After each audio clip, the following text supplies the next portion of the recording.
Hey parents, let's talk about something that might surprise you. When you get down on the floor and play with your child, you're not just having fun or keeping them busy. According to Donald Winnicott, one of the most brilliant child psychologists who ever lived, you're actually building something much more important than you realize. You're creating emotional safety for your child.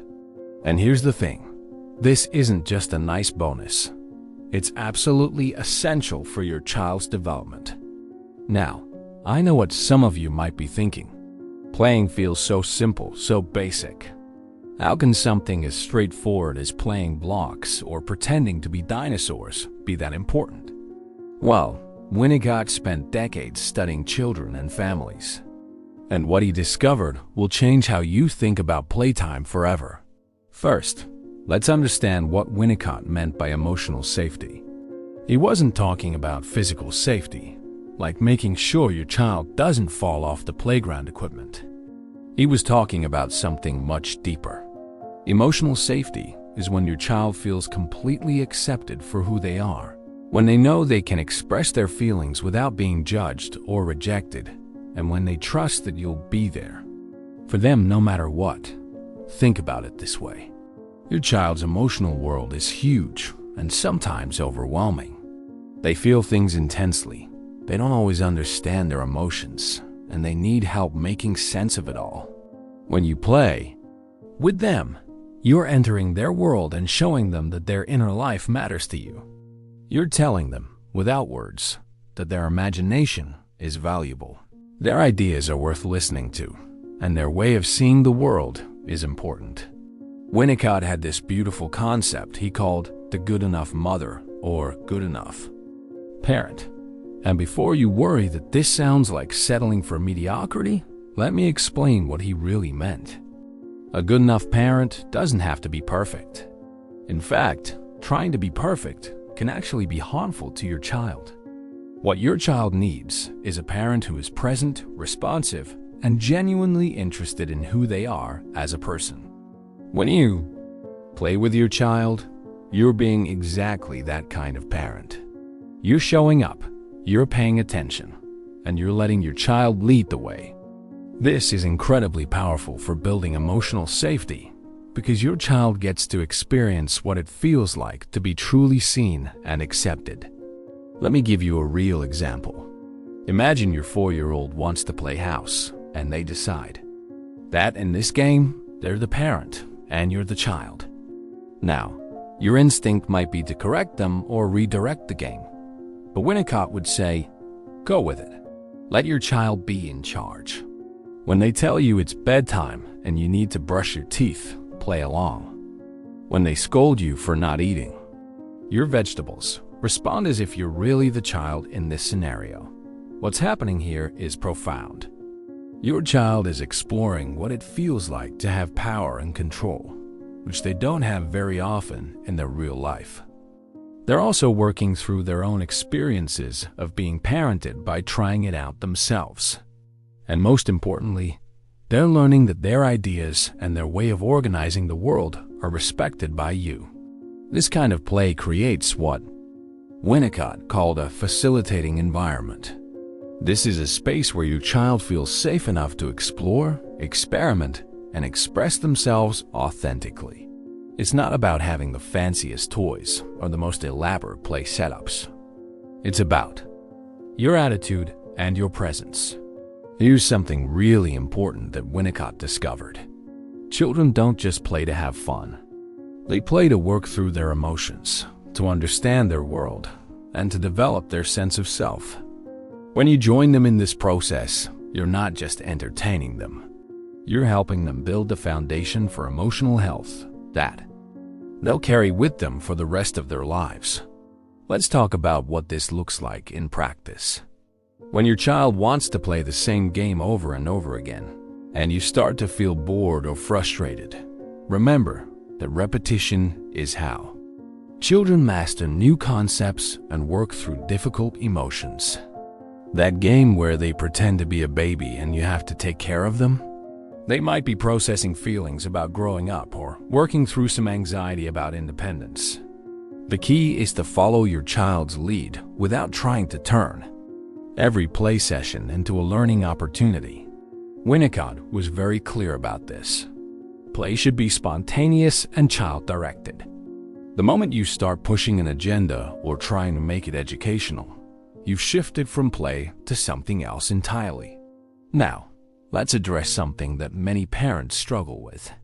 You might feel silly or self-conscious playing pretend games or getting animated about toy cars. You might worry that you're not doing it right or that you don't know how to play. Here's what Winnicott would tell you. Your child doesn't need you to be the perfect playmate. They need you to be genuine and present. If you're feeling awkward, that's okay.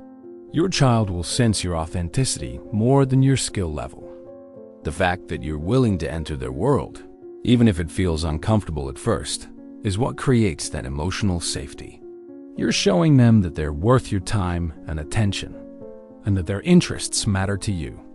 There's also something beautiful that happens when you play with your child regularly. You start to remember what it feels like to be curious, imaginative, and spontaneous. You begin to see the world through their eyes, and this helps you understand them better in all areas of life.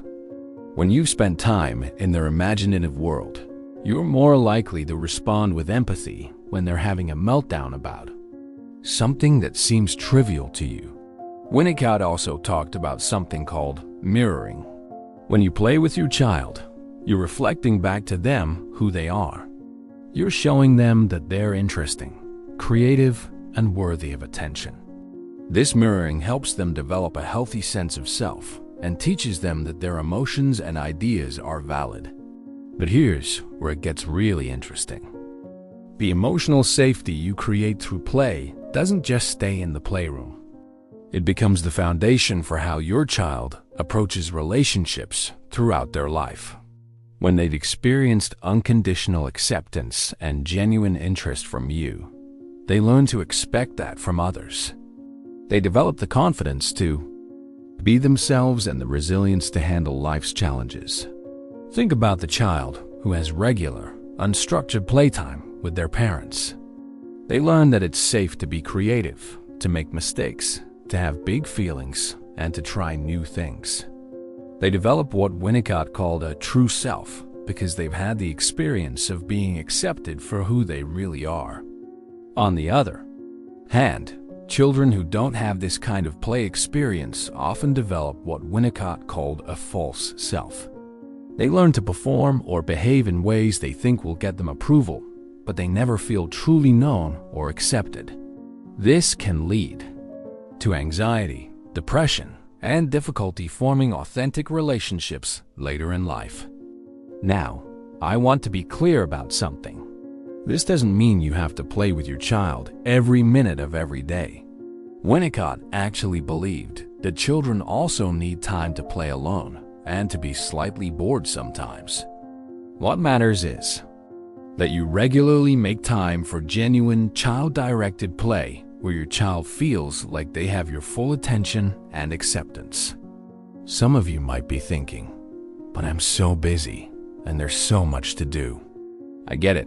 Modern parenting can feel overwhelming, and it's easy to prioritize tasks over play. But here's what Winnicott would say. Those dishes can wait. That email can be answered later. Your child is only going to be this age once, and the opportunity to build this kind of emotional safety is happening right now. The beautiful thing is that this doesn't require huge amounts of time. Even 15 or 20 minutes of focused, child-directed play can be incredibly powerful. The key is quality, not quantity. When you're playing with your child, be fully present. Put away your phone, forget about your to-do list, and immerse yourself in their world. As we wrap up, I want you to remember this. When you play with your child, you're not just being a good parent. You're giving them a gift that will last their entire lifetime. You're showing them that they're lovable, interesting, and worthy of attention. You're teaching them that their emotions matter and that it's safe to be themselves. And you're creating memories that both of you will treasure forever. So the next time your child asks you to play, remember what Winnicott knew. This isn't just fun and games. This is one of the most important things you can do for your child's emotional development. Don't skip it. Your child's future self will thank you for the emotional safety you're building today, one play session at a time.